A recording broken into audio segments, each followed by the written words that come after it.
घास फूस से बनी उस चाय की टपरी के छत से लटका एक पुराना सा लालटेन जल रहा था, जिसकी धीमी रोशनी उस छोटी सी चाय की टपरी को लाइट देने की नाकाम कोशिश कर रहे थे। मैंने उस चाय की टपरी के सामने पहुंचकर देखा तो उस टपरी के भीतर पड़ी एक छोटी सी बेंच पर अपने हाथ पैर समेटे हुए एक 60 से 65 साल का बुजुर्ग बड़ी ही गहरी नींद में सो रहा था।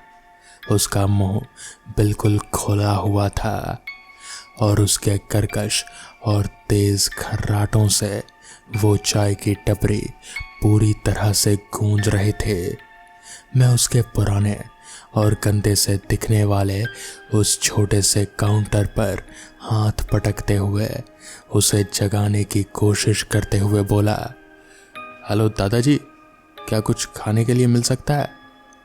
लेकिन वो बुजुर्ग बहुत ही गहरी नींद में सोया हुआ था, इसलिए मेरी आवाज़ का उस पर कोई असर होता हुआ दिखाई नहीं दे रहा था। वो तो बस पूरी मस्ती में खर्राटे भरते हुए सो रहा था। मैंने एक बार फिर से उसके काउंटर पर थोड़ा तेजी से हाथ पटकते हुए वही शब्द दोहराते हुए कहा, हेलो दादाजी, क्या कुछ खाने के लिए मिल सकता है? अब की बार उस बुजुर्ग के शरीर में थोड़ी सी हलचल होती हुई दिखाई दी। उसने अपना खुला हुआ मुंह बंद करते हुए आंखें खोलकर मेरी तरफ देखा और धीरे से उठकर बेंच पर बैठ गया। वो कुछ देर तक यूं ही बेंच पर बैठा रहा। वो अभी अभी गहरी नींद से उठ रहा था, इसलिए शायद वो अपनी नींद की खुमारी को उतार रहा था। कुछ देर बाद उसने मेरी तरफ देखते हुए मुझसे पूछा, आपको क्या चाहिए बाबूजी? इतने रात में मेरे पास कुछ बचा नहीं है। आप कहेंगे तो बना दूंगा, लेकिन थोड़ा समय ज़रूर लगेगा। भूख से मेरा बुरा हाल था और आगे सड़क पर कोई होटल या ढाबा मिलने की बहुत कम ही उम्मीद थी, इसलिए मैंने उस बुजुर्ग से हाँ में सिर हिलाते हुए कहा, ठीक है दादाजी, बना दीजिए, मैं इंतज़ार कर लूँगा। वैसे आपके पास इस वक्त क्या क्या बन सकता है?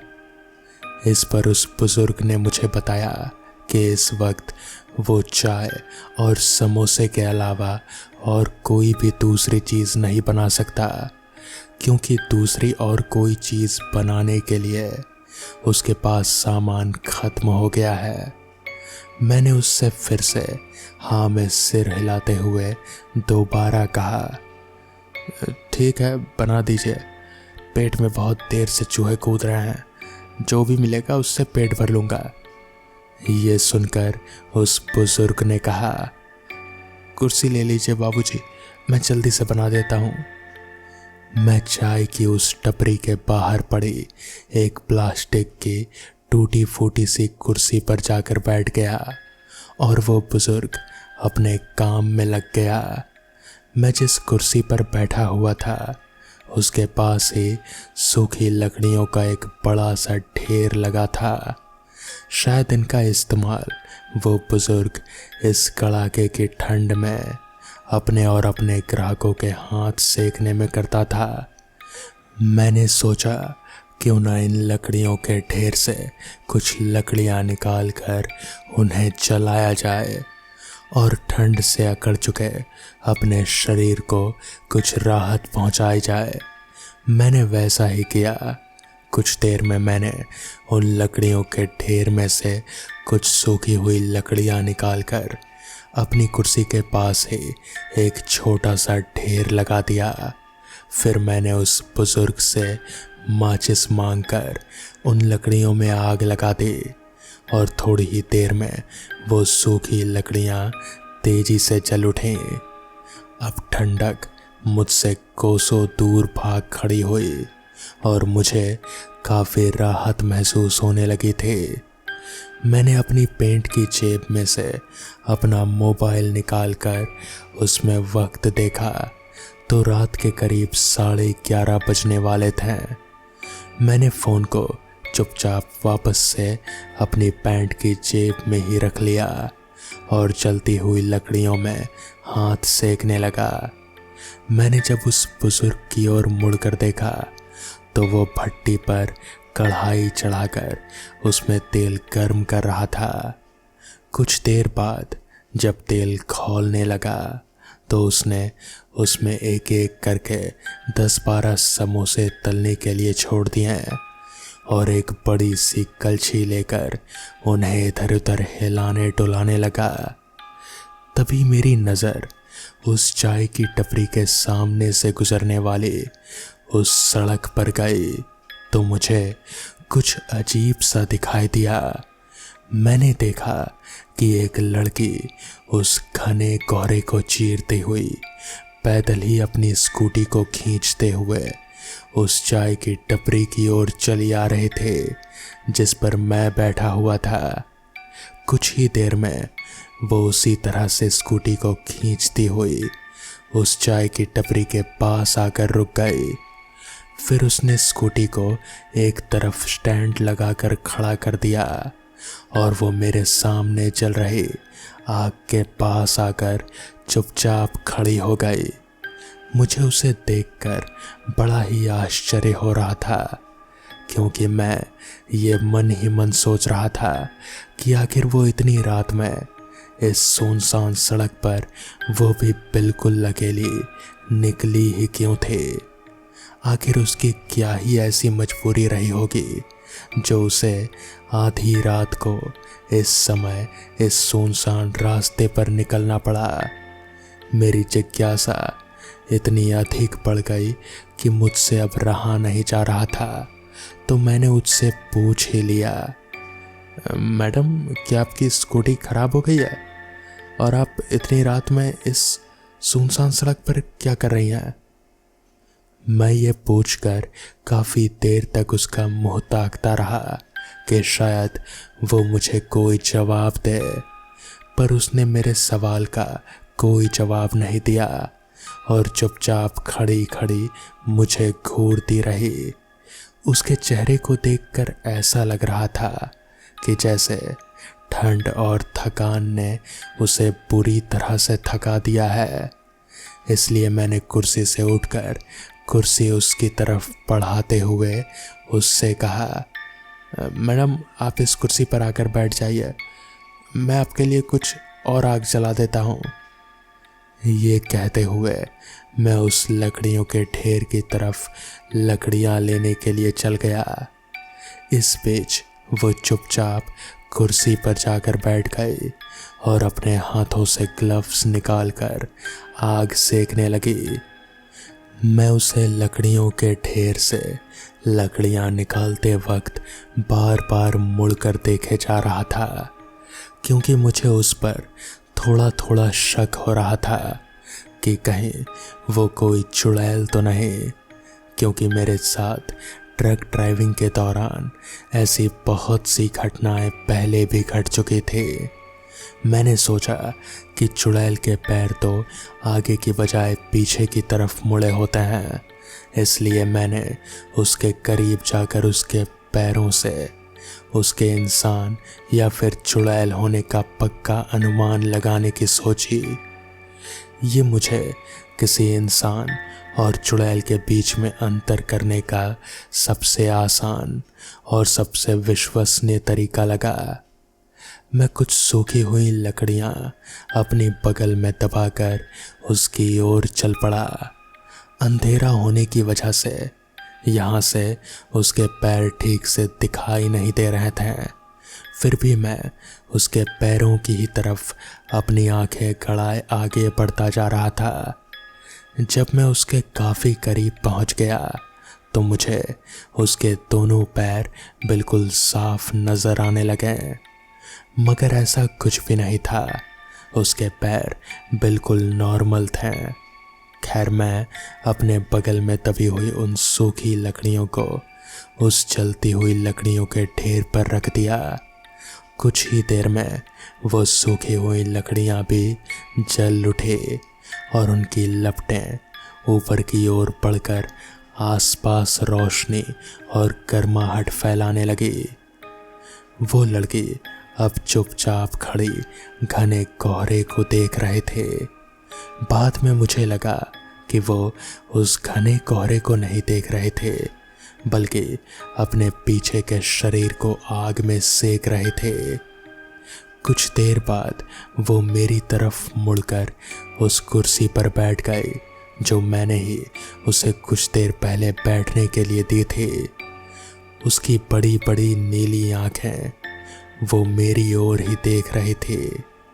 उसने मुझे बताया कि वो यहाँ से करीब 10-12 किलोमीटर दूर स्थित अपने घर की तरफ जा रहे थे, पर बदकिस्मती से उसकी स्कूटी खराब हो गई और उसने जब रास्ते में इस चाय की टपरी को देखा तो यहीं पर रुक गए। मैं चुपचाप बैठा उसकी तरफ देखते हुए उसकी बातें सुन रहा था। आग की ललाट लपटों में उसका चेहरा सुंदर दिख रहा था और लाल रंग का दिख रहा था। उसने काले रंग की जीन्स और एक खूबसूरत सा दिखने वाला गुलाबी रंग का लेडीज जैकेट पहन रखा था। देखने में उसकी उम्र यही कोई 20 से 21 साल की लग रही थी। उसने मुझे आगे बताते हुए कहा कि वो पास ही के शहर में एक शॉपिंग मॉल में सेल्स गर्ल का काम करती है और इन दिनों उस शॉपिंग मॉल में एक बहुत ही बढ़िया स्कीम चल रही है, जिसकी वजह से वहाँ पर बहुत सारे कस्टमर्स की भीड़ लगी रहती है, जिस कारण शाम होते होते बहुत सारा सामान और कपड़े इधर उधर बिखर जाते हैं। जब रात के करीब 9 बजे शॉपिंग मॉल कस्टमर्स के लिए बंद हो जाता है तो मॉल का पूरा स्टाफ मिलकर उन बिखरी हुई चीज़ों को ठीक करके उनकी जगह पर रखता है। उसके बाद ही हमें वहाँ से घर जाने की इजाज़त मिलती है। आज मॉल में काफ़ी ज़्यादा कस्टमर्स आए थे, इसलिए हमारा काम भी बहुत बढ़ गया था और मुझे वहाँ से निकलते निकलते इतनी देर हो गई कि फिर बीच रास्ते में मेरी स्कूटी ने भी मुझे धोखा दे दिया। उसने मुझे एक ही सांस में सब कुछ बता दिया और फिर चुप बैठ गई। तभी वो चाय की टपरी वाला बुजुर्ग आकर मेरे सामने खड़ा हो गया। उसने अपने एक हाथ में चाय के साथ समोसे की ट्रे और दूसरे हाथ में प्लास्टिक का स्टूल पकड़ रखा था।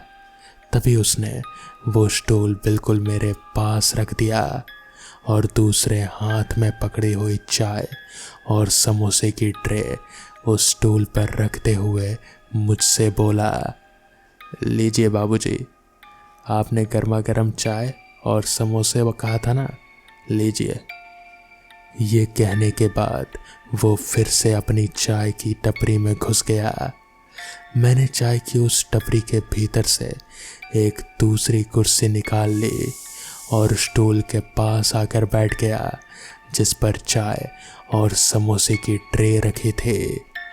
मुझे पहले से ही बहुत जोर की भूख लगी हुई थी और जब मैंने अपने सामने गर्मा गर्म चाय और समोसे को रखे हुए देखा तो मेरे सब्र का बांध टूट गया।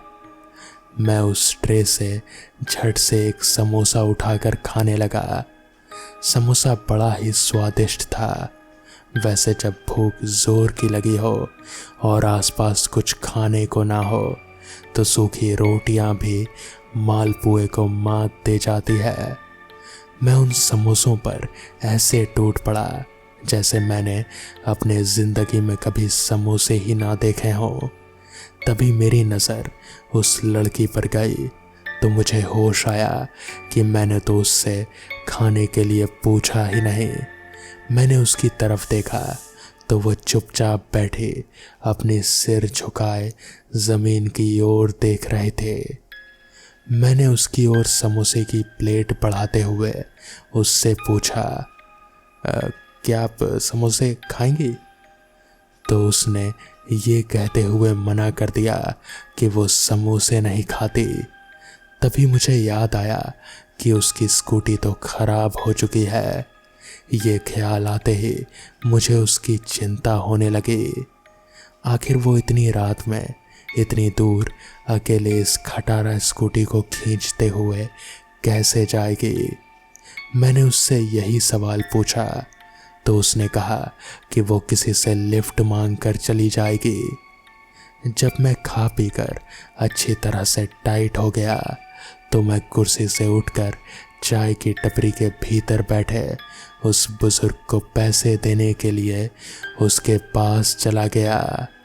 तभी मुझे याद आया कि मुझे आगे के रास्ते के बारे में उस बुजुर्ग से कुछ जानकारी लेनी चाहिए, क्योंकि मैं उस रास्ते पर पहली बार माल डिलीवरी लेकर निकला था। इसलिए वो रास्ता मेरे लिए बिल्कुल अनजान था। मैंने अपनी पैंट की जेब से कुछ रुपए निकालकर उस बुजुर्ग के हाथ में थमाते हुए उससे पूछा, क्या यह रास्ता मुझे किसी हाईवे तक पहुंचा देगा?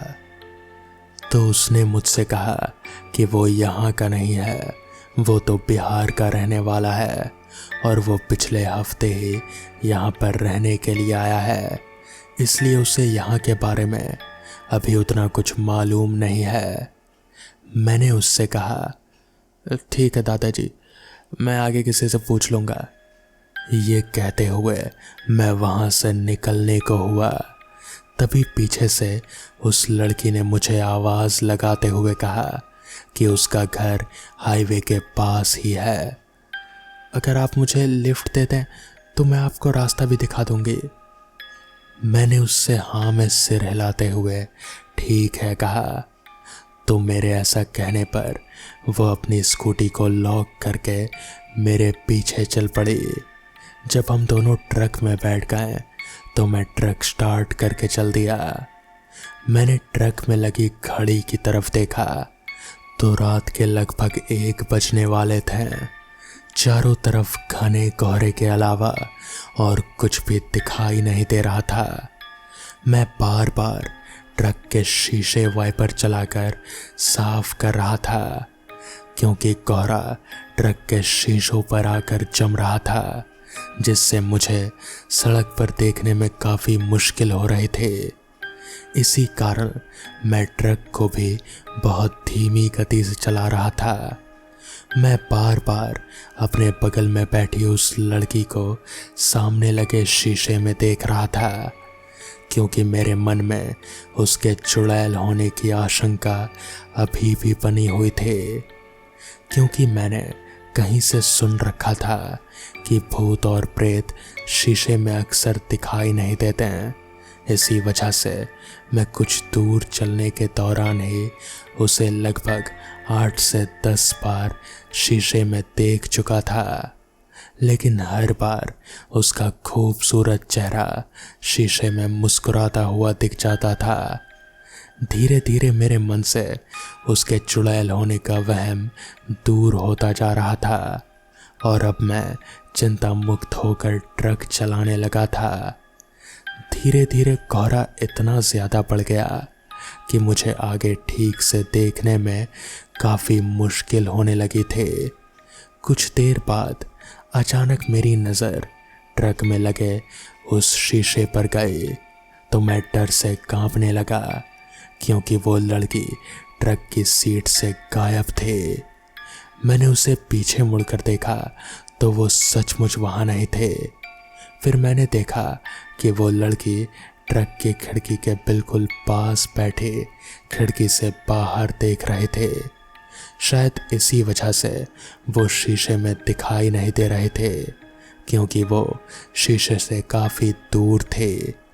मैंने उसकी तरफ तिरछी नज़रों से देखते हुए उसका नाम पूछा तो उसने मुझे बताया कि उसका नाम रागिनी है। मैंने उसके नाम की तारीफ करते हुए उससे कहा कि उसका नाम उसी की ही तरह काफ़ी सुंदर है, तो वो मुस्कुराते हुए मेरी तरफ देखने लगी। उसका मुस्कुराता हुआ खूबसूरत चेहरा और प्यार भरे लहजे में बात करना मुझे काफ़ी पसंद आने लगा था। मुझे ऐसा लग रहा था कि जैसे मैं उसके वश में होने लगा था। मैं अब उसके बताए रास्ते पर ट्रक चला रहा था, क्योंकि मुझे आगे का रास्ता बिल्कुल भी पता नहीं था। कुछ देर बाद जब उसने मुझे जंगल के बीच से गुजरने वाले एक रास्ते पर मुड़ने के लिए कहा, तो मैंने ट्रक को उसी रास्ते पर मोड़ दिया। वो रास्ता काफ़ी ऊबड़ खाबड़ और गड्ढों से भरा हुआ था। अभी मैं उस रास्ते पर कुछ ही दूर आगे चला था कि मेरे ट्रक के आगे से अचानक एक बड़ा सा जानवर निकलकर जंगल में कहीं खो गया और मेरा ट्रक अनियंत्रित होकर सड़क के किनारे लगे एक बड़े पेड़ से जा टकराया और इसी के साथ मेरा सिर भी ट्रक में लगे शीशे से जा टकराया। शीशे से टकराने से मेरे सिर में भयानक दर्द होने लगा, तो मैं अपना सिर पकड़कर बैठ गया। फिर मुझे अपने हाथ की उंगलियों में कोई चिपचिपा सा तरल पदार्थ महसूस हुआ, तो मैंने हथेली को आगे लाकर देखा तो उसमें मेरे सिर से निकलने वाला खून लगा हुआ था। इसका मतलब यह था कि मेरा सिर फट चुका था। मैंने उस लड़की की तरफ मुड़कर देखा तो वो सही सलामत बैठे थे, मगर अब उसका चेहरा पहले जैसा नहीं था। उसकी आंखें लाल चमक रहे थे और जुबान बाहर लटकी हुई थी। वो मेरे माथे से टपके हुए खून को अपनी जुबान से चाट रहे थे। मैं समझ गया था कि ये कोई इंसान नहीं बल्कि कुछ और ही है। मुझे समझ नहीं आ रहा था कि मैं अब क्या करूं, लेकिन तभी मुझे दूर से 4-5 लोगों की टॉर्च की रोशनियां दिखना शुरू हो गईं। वो मेरी ओर ही आ रहे थे। मैंने पलटकर उस पिशाचनी की तरफ देखा तो वो अब गायब हो चुके थे। उन लोगों ने किसी तरह मुझे बाहर निकाला और फिर हॉस्पिटल ले गए। दरअसल वो लोग पास ही के बस्ती के रहने वाले लोग थे जो एक्सीडेंट की आवाज़ सुनकर वहाँ आए थे। मैंने उन लोगों को उस लड़की के बारे में बताया, मगर उन्हें कुछ भी पता नहीं था। वो लड़की कौन थी, कहाँ से आए थे, वो लड़की थी भी या नहीं, या फिर वो कोई पिशाचनी या चुड़ैल थी, ये कोई नहीं बता सकता। और शायद मैं भी कभी इस सवाल का जवाब नहीं जान पाऊंगा, मगर मैं इतना ज़रूर जानता हूँ कि वो जो कोई भी थे, अगर उस रात वो लोग सही वक्त पर वहाँ नहीं पहुँचते तो शायद मैं ज़िंदा नहीं बचता। उस दिन के बाद से मैंने रात में ट्रक चलाने का काम छोड़ दिया। अब मैं ज़्यादा लंबी डिलीवरीज नहीं लेता हूँ, बस छोटी मोटी डिलीवरीज जो कि मैं दिन के वक्त ही पूरा करता हूँ। वो सदमा मेरे दिमाग से निकल ही नहीं रहा। मैं पूरी कोशिश कर रहा हूँ कि उसे भूल जाऊँ, मगर मुझे नहीं लगता कि मैं शायद कभी उस सदमे को, उस हादसे को भूल भी पाऊंगा। तो दोस्तों, ये थी आज की कहानी। अगर आपको यह कहानी पसंद आई हो तो वीडियो को लाइक और चैनल को सब्सक्राइब करना ना भूलें। तो मैं आपका दोस्त आर्यन जल्द ही मिलूँगा आपसे ऐसी ही किसी नई कहानी के साथ। तब तक के लिए अपना ख्याल रखें।